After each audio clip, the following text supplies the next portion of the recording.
जय शिवराय मित्रांनो, तुमचं सगळ्यांचं स्वागत आहे माझ्या नवीन ब्लॉगमध्ये. आता वाजलेत रात्रीचे 8:30. आज तुम्हाला प्रश्न पडला असेल मी का लेट सुरू करतो ब्लॉग. असंच पडला. लेट सुरू करण्यामागचं कारण हे आहे की मला बरं नाही आहे आज. काल खूप प्रॅक्टिस झाली माझी, दाबून प्रॅक्टिस झाली काल. तर मी इथं बसतो आणि मग व्हिडिओ बनवतो. जेणेकरून हातावर पण ताण निघाला. हां, तर मी लेट सुरू करण्यामागचं कारण हेच की मला आज बरं नाही वाटत आहे. गुडघ्यापासून खाली माझ्या पायामध्ये अजिबात ताकद राहिलेली नाही आहे, अजिबात ताकद नाही राहिली आहे. म्हणजे मी झोपलेलो, शाळेत मला बरं नव्हतं म्हणून थकलेलो वगैरे खूप म्हणून झोपलेलं दुपारी. तर पायामध्ये अचानक मुंग्या यायला लागल्या, माझ्या खूप मुंग्या आल्या पायामध्ये. आणि मग जसंच मी उठलो आणि निघालो खालती तेव्हा माझ्या पायातला पूर्ण जीव निघून गेला, पूर्णपणे जीव निघून गेला. ताकद नव्हती राहिली, अजिबात पायात ताकद नव्हती माझ्या अक्षरशः. त्यामुळे माझा चेहरा पण डाऊन गेला जरा. खूप थकायला झालं, खूप थकवा आला आहे कालपासून.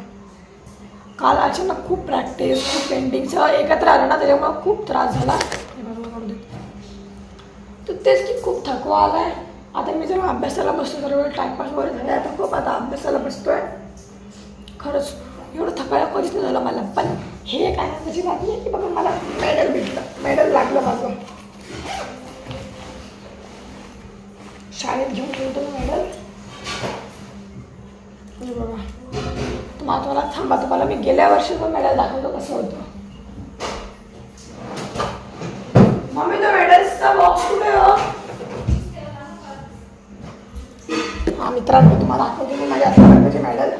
हे आहे माझं या वर्षीचं पहिलं सिल्वर मेडल आहे. मला आत्तापर्यंत एकच असं बाहेरून म्हणजे शाळेच्या बाहेरून मला आजपर्यंत पहिल्यांदाच फक्त सिल्वर भेटलं आहे. ह्याचे 2 गोल्ड आहेत माझ्याकडं. हे आहे म्हणजे होतं ना असं प्रायव्हेट होतं माझ्या मॅचेस, प्रायव्हेट मॅचेस ज्या गव्हर्नमेंट थ्रू नसतात. फेडरेशनची मॅचही ऑर्गनाईज करतात. आणि हे जे मला भेटलं हे DSO म्हणजे गव्हर्नमेंटच्या मॅचचं मला भेटलं आहे. उद्या हे मला गव्हर्नमेंटच्या मॅचचं भेटलं आहे. हे गव्हर्नमेंटच्या DSOच्या मॅचेस होतात, हे त्याचं मला विभागाचं मेडल आहे. हे फेडरेशनचं विभागाचं मेडल आहे.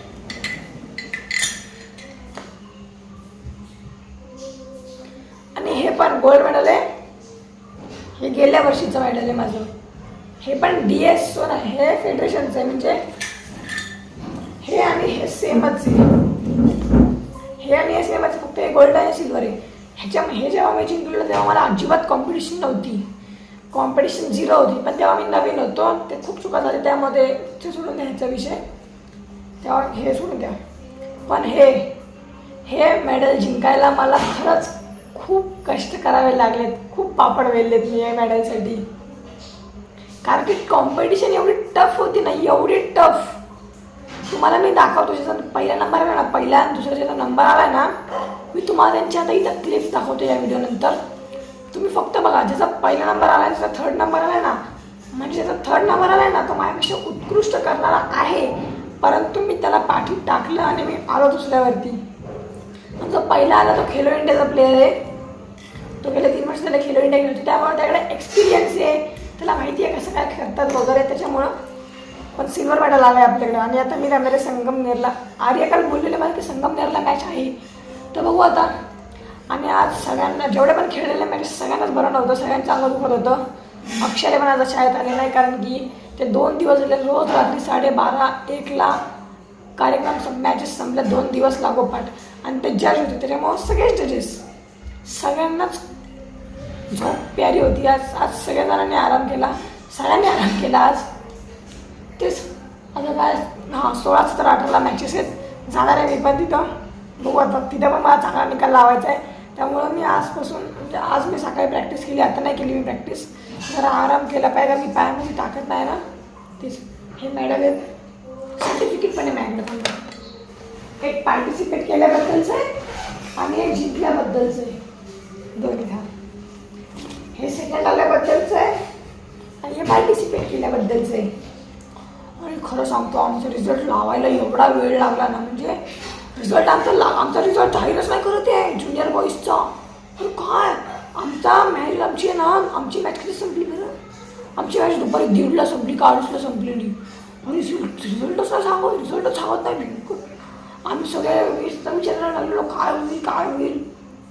अशी दुसरं मला मला वाटत नव्हतं माझा नंबर बसेल, पण बसला. मी माझे 100% प्रयत्न केले ते ना, नंबर बसला. ह्याच्या मागचं कारण हेच की माझ्या डोक्यामध्ये मला गोल्ड मेडल पाहिजे होतं. गोल्ड मेडल मी डोक्यात ठेवलं, त्याच्यामुळे मला सिल्वर भेटलं आणि सर्टिफिकेट भेटले. आता ह्याचा उपयोग मला 10वीच्या बोर्डात काही उपयोग नाही ह्याचा, पण हे एक आठवण, हा बाबा मी डोक्यात ते ठेवलेलं, त्याच्यामुळे मला हे एवढं अचीव झाले. जर मी डोक्यात सिल्वर ठेवलं असतं तर मी ब्रॉन्झवर आलो असतो, आणि जर ब्रॉन्झ लक्षात ठेवलं असतं तर माझा नंबरच नसता बसला. त्यामुळे आपण नेहमी गोल्डचाच विचार करायचा, गोल्डचाच. आपल्याला माहिती आहे आपली कॅपॅसिटी किती आहे काय, पण तरीसुद्धा आपण गोल्डचा विचार करायचा कधी पण, सिल्वरचा कधीच विचार करायचा नाही. तुम्ही गोल्डचा विचार कराल तेव्हा जाऊन तुम्ही कुठे सिल्वरवर याल.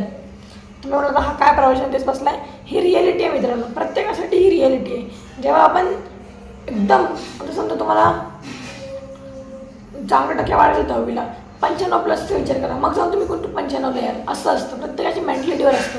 मग आपण त्या हिशोबाने आपण प्रॅक्टिस करतो, त्या हिशोबाने आपण प्रदर्शन करतो. तर तेच मी पण केलं काल. मी गोल्डच्या हिशोबाने इथं परफॉर्मन्स केला, मला सिल्वर भेटलं. चांगलं आहे ना, काही त्रास आहे का? काही नाही. तो इंटरनॅशनल लेवलचा प्लेअर होता, पण तरीसुद्धा माझ्या डोक्यात काय होतं, बाबा नाही मला त्याला हरवून पुढं यायचं आहे, मला आणायचं आहे गोल्ड, मला लोकांना दाखवायचं आहे. किती पण मोठा प्लेअरसुद्धा आपण त्याला हरवू शकतो आपल्या मनात असेल तर. मी माझे प्रयत्न पूर्ण दिले, भेटलं मला समोर. त्याला हरवू नाही शकलो ती गोष्ट वेगळी, कारण त्याकडे एक्सपिरियन्स वगैरे सगळं असतं. मी राज्यापर्यंत गेलो, माझ्या राज्याचा एक्सपिरियन्स आहे, तिथं मला माहिती आहे कशी मुलं करतात. पण तो खेलो इंडियाचा प्लेअर आहे, त्यामुळे त्याकडे एक्सपिरियन्स आहे वेगळा.